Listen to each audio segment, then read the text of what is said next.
yeZimbabwe tinokuchingamidzai zvekare kune chimwe chirongwa pano paZim Facebook Secrets and Confessions. Tadzoka nawo maSecrets nemaConfessions. Regedzai tibva tapinda mumamessages edu ngatadzoka takakubatirai. Message yedu yekutanga yakamira sekudai so: hanzi baba vangu vane garwe rinoba zvirimwa zvevamwe vanhu muminda yavo. Muri sei mukoma? Please post for me saidi. Eniwo ndine secret yangu yandiinayo, kunyangwe zvedu tichiramba kune dzimwe hama dzedu. Ndinadzo dzimwe hama dzakawanda dziri muno mumujoni.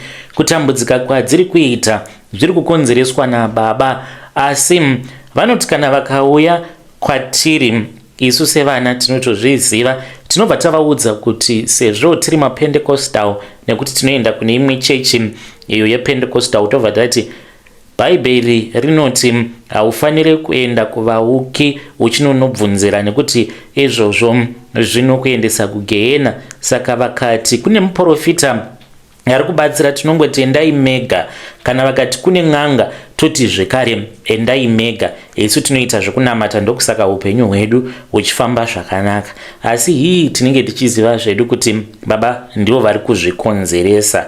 Ndiri kunyora izvi because mukoma isecret inotondirwadzawo zvinhu zvandakaona kubva ndiri mwana mudiki nezvandinoona pana baba vangu. Chakazondirwadza ndechekuti iko zvinozvi vakabva mukurambisa. Handingatauri nezvanyaya iyoyo because iri sensitive. Baba vangu vanokwanisa kuzosungwa. Okay, it was a bad thing that he did.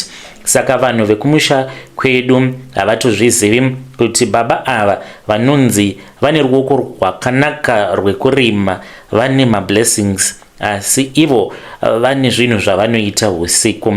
Baba vangu ivo vane garwe. Garwe iri rinotogara mumba mavo, ndiro rakauraya amai. Garwe iri harisi garwe riri normal riya remurwizi ramunoziva. Takakura tichiona baba vedu vachiti kana yava nguva iya yekuti vanhu vanenge vabva mukuisa mbeu muvhu, kana mukanoisa mbeu muvhu muchiti nhasi mabva kumunda, usiku vanenge vari mumunda menyu. Ndichati kwedu kuMashonaland West vanhu vanorima nekurarama nekurima zvakanyanya, asi baba vangu chishamiso chinoitika muvillage rekwedu kuti baba vangu vanogona kuburitsa 36 tons kana kuti 37 tons pagore pasina irrigation nemvura yaMwari. Dzimwe nguva mvura ikanonoka kunaya kana kuti yanaya zvakanyanyisa, munda wedu unongogara wakasvibira. Vamwe vanhu vanotouya vachitodzidzira mabasa ekurima kubva kuna baba vangu kutomboshanda pamusha pedu vachida kudzidziswa nababa nyaya dzekurima, but hakuna anozviziva kuti baba vane garwe. Baba vangu vane tractor imwe chete yekudhara, pana kana pivot, hapana borehole, tinotongoshandisawo mugodhi. Ndo chimwe chinondirwadza ichocho mukoma, kuti kunyangwe baba vangu vari munhu anobata mari yakawandisa, but vanoita sekunge vasingatendedzwe kuti vange vachiita madevelopments pamusha. Motikari vanogona kungotenga motikari yakanaka kwazvo vobva vatongotengesa. Zvimwe zvacho ndinotya kutaura in details because vamwe vanhu vanobva vatoziva kuti pamusha paya panenge ndipo chete. Granary yedu inogara yakazara. Saka as a child taingoti maybe baba vangu munhu anogona kurima, kusvika tazotanga kuona zvimwe zvinhu zvavaitiratidza mukudhakwa kwavo zvisina kujairirika. Baba vangu vanogara vakasunga bhande iri vanogara vakarisunga padumbu pavo. Vanenge vaine trouser rinenge rine belt, right? Then padumbu apa vanogara vakasunga bhande. Kune mamwe mabhande aya ekudhara aipfekwa nevanhukadzi anenge ari eleather.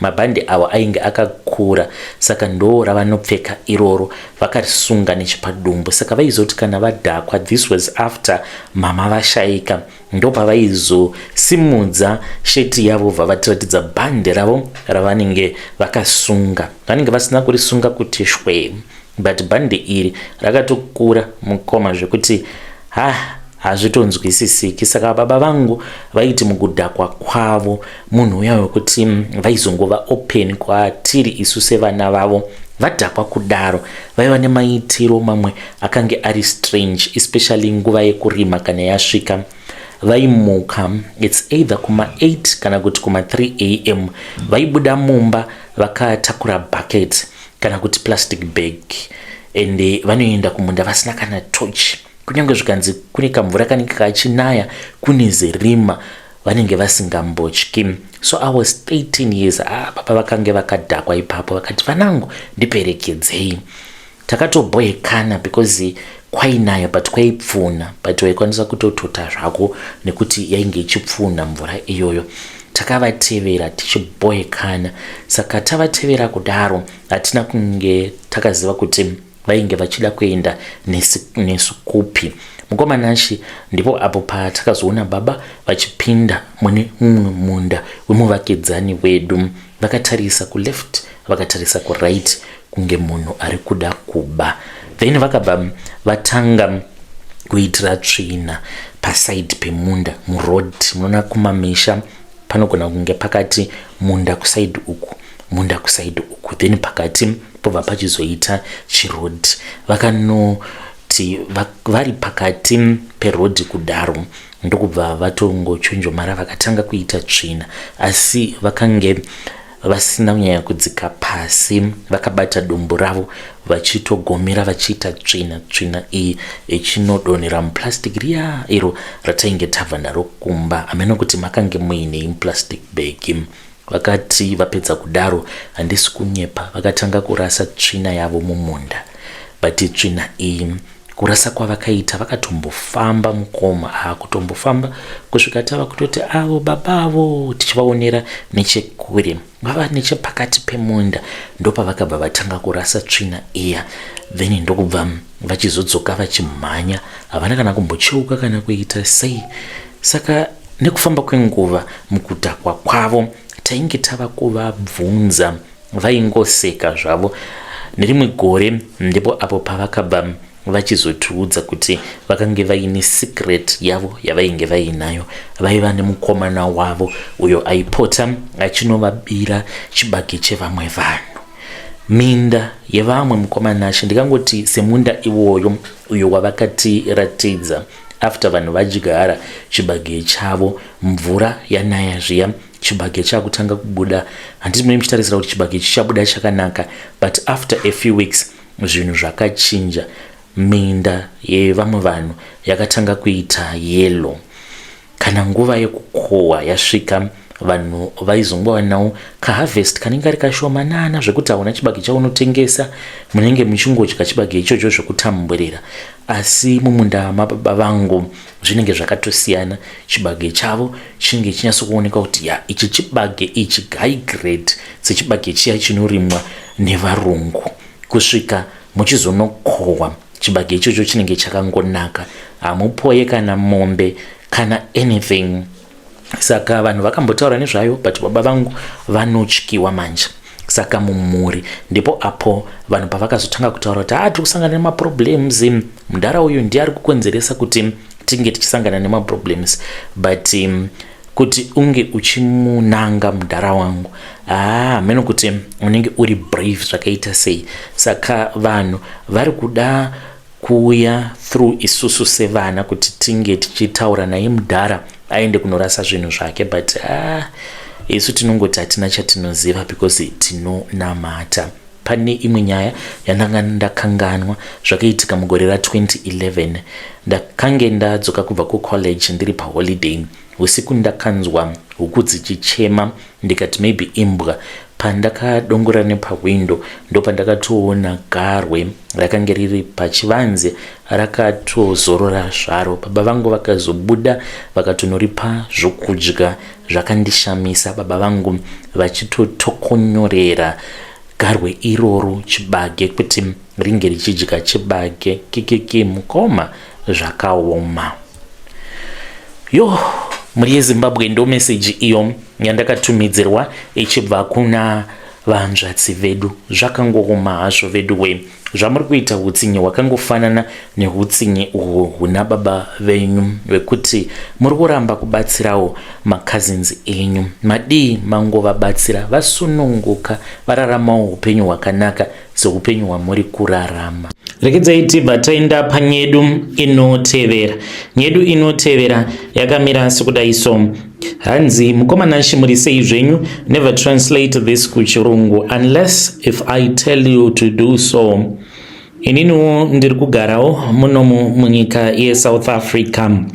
Ndanyora nyaya iyi nekuti pane imwe nyaya yakaitika yandinoda kuti munge muchizosvikitsawo kuruzhinji rweZimbabwe. Ndakasvika pakuita zvimwe zvinhu zvandakange ndisingambofungidziri kuti ndingaita nekuda urombo chivi kuna Mwari. Kana upenyu hwakaoma unosarudza kuita chero anything so that you can just survive.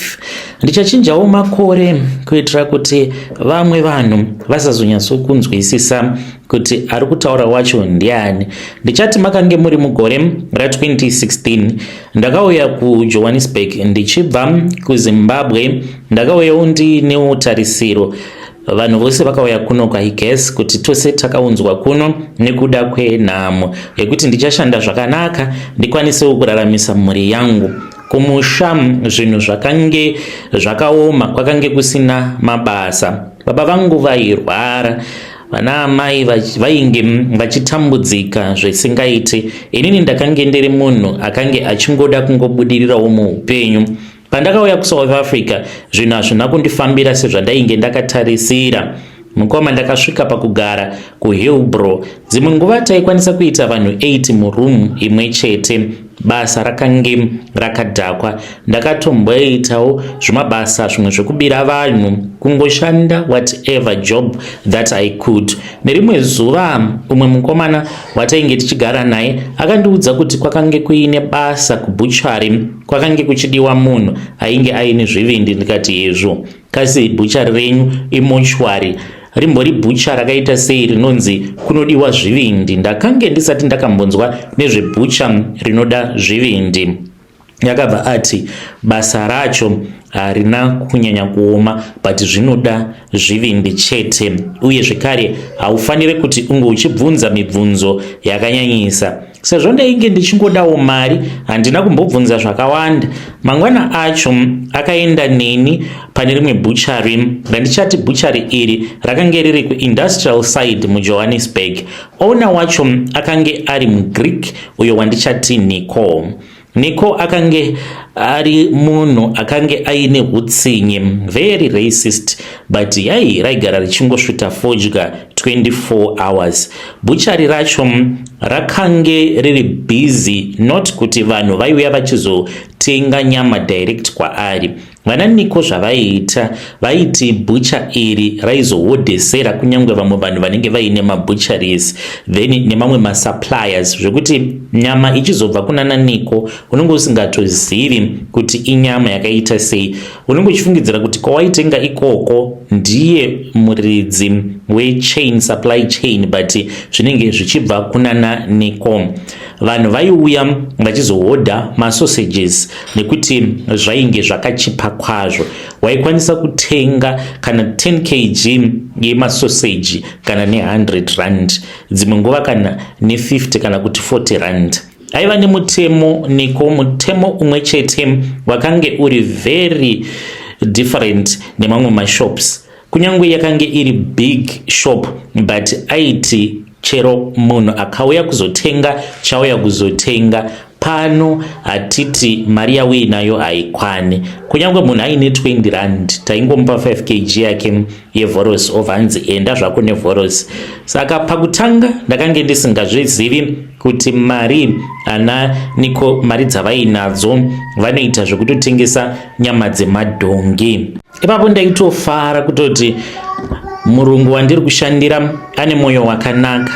Takange tisingatozivi kutoti dzimwe nyama dzatakange tichidya dzakange dziri nyama dzainge dziri nyama dzemadhongi, tichingodyiswa zvedu nyama.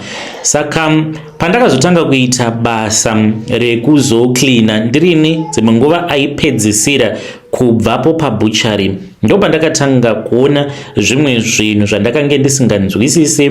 Ndaitoona kutoti iri idhongi, iri musoro wedhongi, because kwakange kuine masection, kwaiva nemamwe masection ekuti kwaingoshanda vanhu vanenge vari vepackaging, kwoita vanhu vaiuraya. Saka ndaifungidzira kuti sezvo rakange riri basa rainge riri dangerous, because kuuraya mombe uchishandisa zvimagani zviya zvataishandisa mumabuchari, it is very dangerous, because mombe iyoyo ikakunzvenga unogona kana kutozvipfura ruoko ukatokuvara. Saka aingoshandisa maforeigners chete. Then kupackaging uku ndiko kwakange kuchishanda maSouth African. Nerimwe zuva ndakati ndava kutoda kutochaisa, ndakabva ndachizonzi naniko ndainge ndisingafanire kuenda kumba, because kune kwaainge achida kuti ange achizoenda neni. Akanditi ndinge ndichienda kunotaurana naThomas mamwe machinda ekuMalawi. It was around 11 p.m. pakasvika bhaki iyi yakange ine matarpaulin, tikanzi tinge tichitora mataps iwawo toita ekuwaridza mubhaki yakange isina kanopi. Then ndokubva tagara zvedu kuback, ndokubva tachizoenda kumavillage. Handirangariri kuti takaenda kupi, but motikari yakatombofamba. Takange titori nemagumbeze edu atainge takafuka, sezvo muchiziva kuti kana wakagara kumashure kwepickup painenge ichimhanya motikari unonzwa kugwagwadza nekuda kwechando. Saka takazoti tasvika muvillage muya takatowana zvimwe zvivakomana zvakange zviri zvitatu. Niko ainge aripo neumwe muGreek futi, vakange vaine chibhegi chakange chiine mari. Pakange paine madhongi 3 ainge akafa. Saka madhongi awa ari 3 ndokubva vachizotengeserwa vakapa zvivakomana zviya zvemaSouth African. Ndakashamisika ndikabvunza umwe mudhara wekuMalawi wandainge ndakagara naye, ndikati ko chii chiri kumboitika apa? Madhongika awa akangoseka zvake achiti welcome to Jozi my man. Mukoma ndakashamisika. Then takazoti tasvika kuGraft, niko akabva atitsanangurira casually kunge pakange pasina chakaipa. Akati people want cheap meat, we give them cheap meat. Madhongi awa mukoma takatomagadzira usiku ihwohwo, tikatocheka nyama yacho, tikabva tachizonosiya nyama kurefrigerator imwe, zvekuti vaishanda kusection ikoko vanenge vasingatozivi kutoti awa madhongi evidence panenge pasitomborina. Saka dzimwe nguva vhorosi raizozanganiswa ne a little beef kuti smell yacho inge ichizochinja.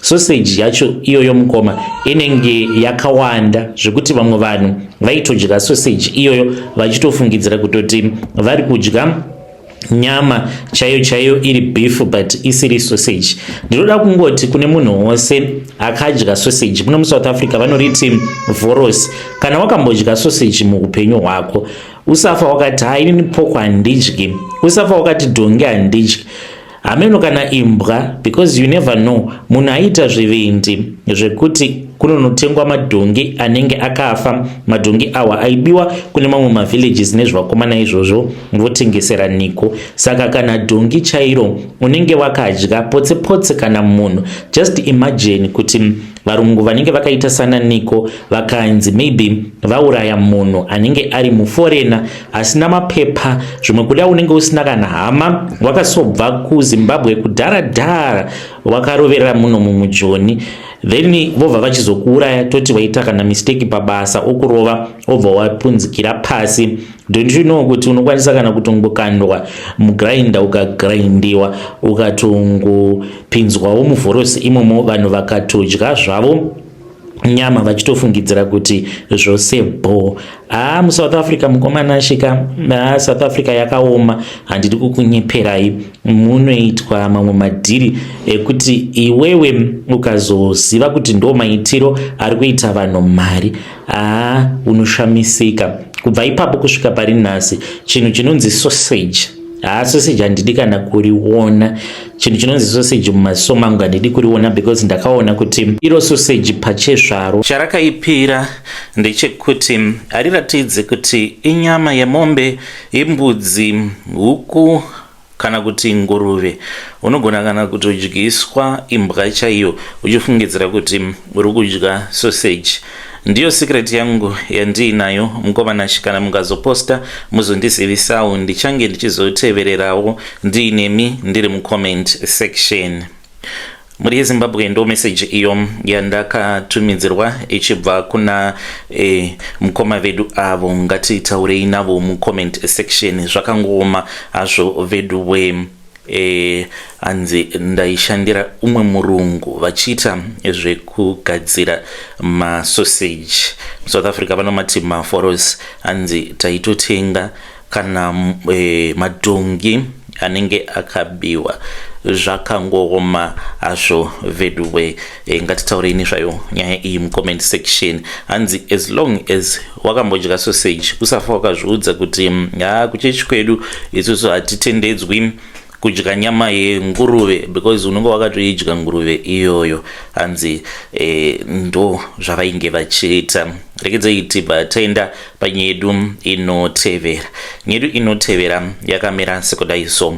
Hanzi mukomana chimakadii zvenyu, please post my story makavikawo chitupa changu. Izvo ndo zvandakaudzwa neimwe n'anga yepaFacebook. Zvino n'anga iyi mushure mekunge yatidzidzisa tazopinda mune rimwe group because unotobhadhara mari inokwana iyo kuita at least 5,000 rands kupinda mugroup imomo. So far ndashayikirwa nevana vaviri but ndakatanga nekunyorawo mazita evana vasiri vangu. Ndakanyora mazita evana vehanzvadzi uye zvakare nemadzikoma kusanganisira macousins nevana avo vakazvarwa mudumbu rimwe chete iroro rakanditakura raamai vangu. Zvakaitika mukoma ndezvekudai so. Ndakatiwo ndatambudzikawo munyika ino yeSouth Africa ndikabva ndati asi Mwari dai mandisanganisawo nemunhu anogona kundipawo an opportunity yekuti ndinge ndichiitawo mari. Ndakatora nguva kuti ndinge ndichizosangana nemunhu chaiye akange ari legit paFacebook. Nerimwe zuva ndakati ndapinda paFacebook ndopa ndakabva ndachizongonyora kuti kuromba zvinenge zviine ropa mukati. Pose apa ndaingonyora kuti kuromba zvisina ropa mukati. Ndichingosangana nen'anga dzefeki, dzimwe dzacho dzinenge dzichitotaura kuti dzinotorombesa kana mamusician, but ndaiti kana ndazotaura navo vaingokoshesa kuisa mari pamberi zvinenge zvisina evidence yekuti vanhu vavakabatsira zvechokwadi vakakwanisa kuzoita mari. Sezvisinei nerimwe zuva ndakangotiwo online ndikatanga kusecha zvekare zvemarituals. Ipapo handina kusecha paFacebook asi ndakasecha patori paGoogle ndikasecha kuti marituals elegit.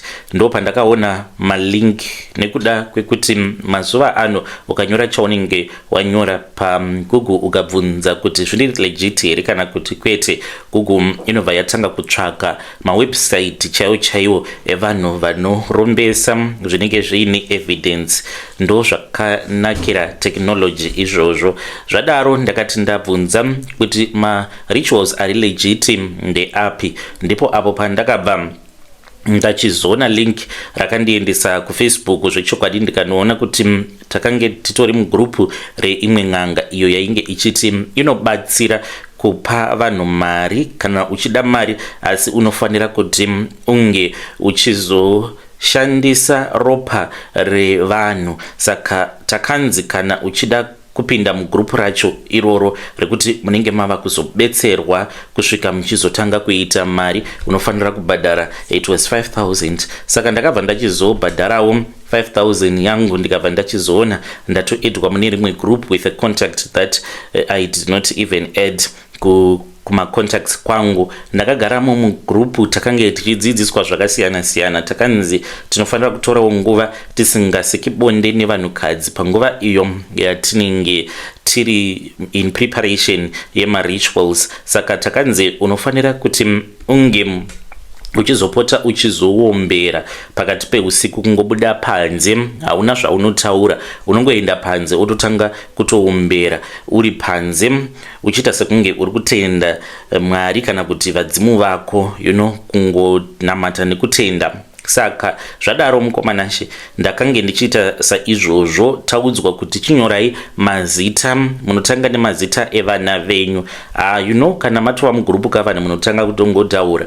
Mumwewo muSouth African akangoseka sort of like a joke, ndiye akatonipawo idea yekuti instead yekuti ndinge ndichizoshandisa vana vangu inini azviite ndava kuda kuti ndinge ndichitoshandisa vari vana vehanzvadzi uye zvekare vana vemadzikoma nemadzin'ina. Saka akangoita joke akati how about I use my cousin son, akatoseka zvake. Tose tikatotanga kutotaura nezvayo kuti guys, kunzi waromba waita mari ka zvitongori bho, but izvi zvekuzorasikirwawo nevana vako mari yacho uchazoidya nani. Tikatotanga kutoheva madiscussion. Saka ndakabva ndachizotora bepa ndokubva ndachizonyora mazita evana vehanzvadzi vana vemadzikoma ndo vandakatanga navo, asi vangu vana ndo vandakaisa kwekupedzisira. Ndakatomeka sure kuti vanhu vandanyora before vana vangu vanotosvikawo zvekuma 35 ikoko vanhu, so that vana vangu vange vachizova vakachengetedzeka. Kunyangwe zvikanzi pagore pafa munhu umwe chete ndiko kucalculata kwandakaitawo inini mukoma kuti kana ndakanyora vanhu vanosvika 35 by the time yekuti 35 years dzinenge dzadarika zvichizonzi pava kuzofa kana mwana wangu wekutanga vanenge vatoyaruka, vanenge vatovawo nemhuri dzavo, vana vavo kana kuri kunziwo vanenge varopafadzwa vakakasika kuitawo vana vavo vanenge vatovawo kana zvekuma 20 vanenge vava kutokwanisa kutozviriritira potse ndinogona kunge ndatokwanisa kutoonawo vazukuru vangu. Ndinganzi ndinenge ndisina kurera here kana vana vangu vakazofa after kana 35 years. Ndakaona sekunge zvakange zvakatondinakira izvozvo, ndo zvandakasarudza kuti ndinge ndichizoita mufunge zvenyu mukomanashe. Ndinoziva kuti Mwari ndivo vega vane simba rekutongera munhu rufu, but kana watojoina izvi zvekuromba unenge watova like Mwari in terms yekuti kana uine munhu waunenge uchida kuti ange achifa nguva yake isati yakwana unomuuraya wobva wachizomuisa mubhodhoro.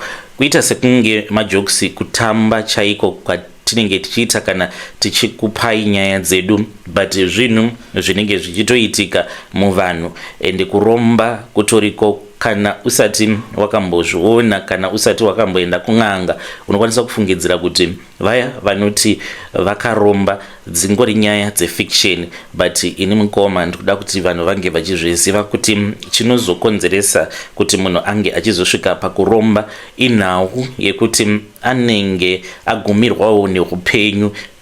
Uchitoona kuti of course ndine vana, but vana vangu ava ndakangovazvarira nhamo. It is far much better kuti ndige ndichingosacrifice vamwe vana vemudzinza so that vangu vana vange vachizokura vachizorarama upenyu hwakanaka.